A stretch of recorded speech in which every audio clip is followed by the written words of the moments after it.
Hello mga kautang! Nagbabalik ang inyong number 1 pala utang. Sa video na to, pag-uusapan natin itong utangan. Yes, mga kautang, bagong utangan na pwede po sa mga farmers, sa mga fisherman, sa mga freelance at sa housewife dahil hindi po ito nanghihingi ng payslip mga kautang as long as meron lang kayong isang valid ID dyan na pwede UMID, passport, SSS, PRC, driver's license, postal ID, national ID, at yung GSIS at PhilHealth ID ay pwede raw kayong umutang dito. Hello mga kautang! Welcome back dito sa aking channel. This is Clarice, ang inyong number 1.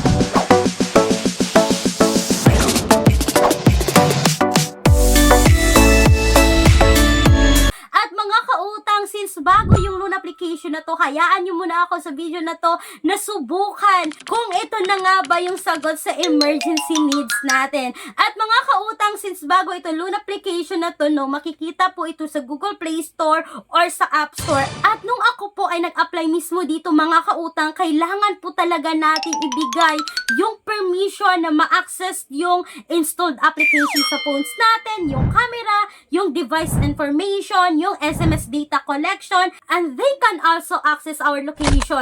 So mga kautang, kailangan natin tong i-accept at hindi lang yan dahil kailangan din nilang i-access yung permit usage sa phone natin. Kailangan natin tong i-on mga kautang para tayo ay makapag-proceed dito. Pero kung ayaw nyo ng ganito, no, na makikita nila at ma-access nila yung phones natin, may mga alternatives tayo na apply direct website na makikita sa description box or sa pen comment section na video na to. But hindi ko sinasabi na utangan nyo. Please do a research kahit sa anumang utangan online mga kautang.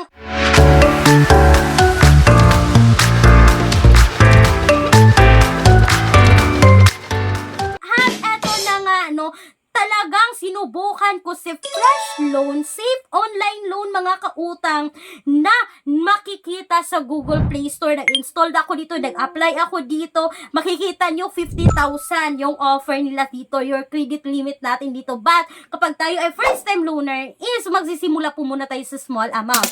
So eto na nga mga kautang, as usual, kailangan tayo maglagay na personal information, work information. Sabi ko kanina na pwede yung mga housewife dito kasi makikita nyo naman sa loan details na pwede yung housewife, yung contact information, no?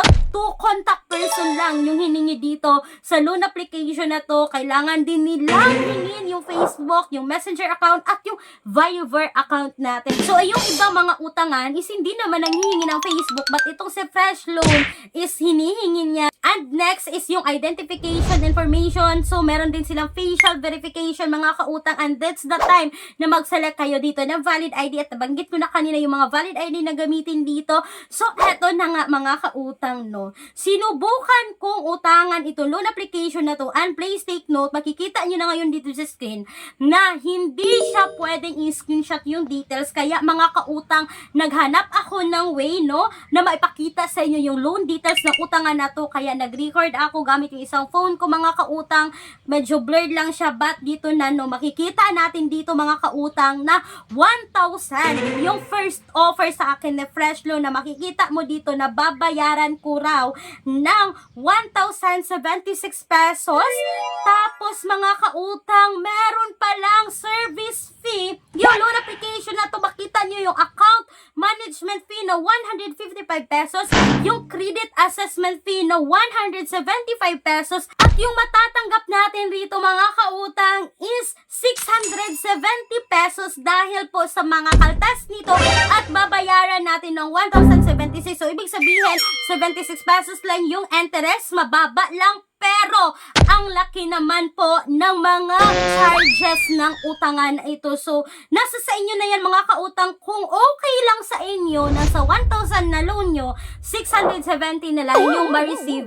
At, babayaran po ito sa loob ng 7 days mga kautang, dahil ito po yung isang comment ng isang nakapagsubok talaga na umutang sa loan application nito mga kautang, na sabi po ng isang commenter na tama yung sa loan details nung na 1,000 yung loan sa kanya, 670 yung na-receive niya, but babayaran ng 6 days. So hindi legit mga kautang na magagamit mo yung terms na sinasabi nila na pwede second term, third term, fourth term yung pagbabayad, but not mga kautang kasi 6 days lang raw ang loan application na to, no? So, nasa sa inyo na yan kung susubukan nyo itong Safe Fresh Loan o Safe mga kautang na naka-self-registered but hindi abscissing at hindi po submitting entities dito sa CIC. So, mga kautang, alam ko, nanood kayo ngayon dito dahil naghahanap talaga kayo ng legit na mautangan online, and of course, ang dami namang mga utangan na legit talagang nagpapautang, kagaya nito, legit naman siya nagpapautang, but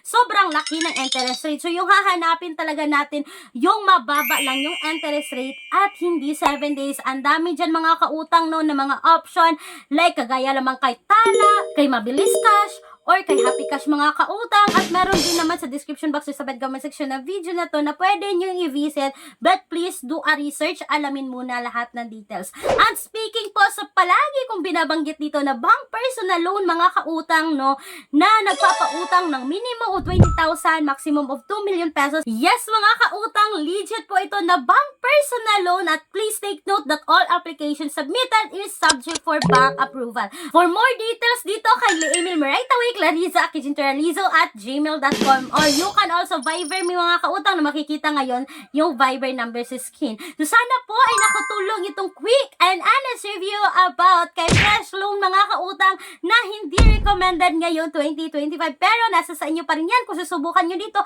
at least nakita nyo naman yung buong detalye ng utangan na ito. So mga kautang, that's all for today's video. Once again, this is Clarice, ang inyong number 1 pala utang, dahil utang is life. Bye bye bye mga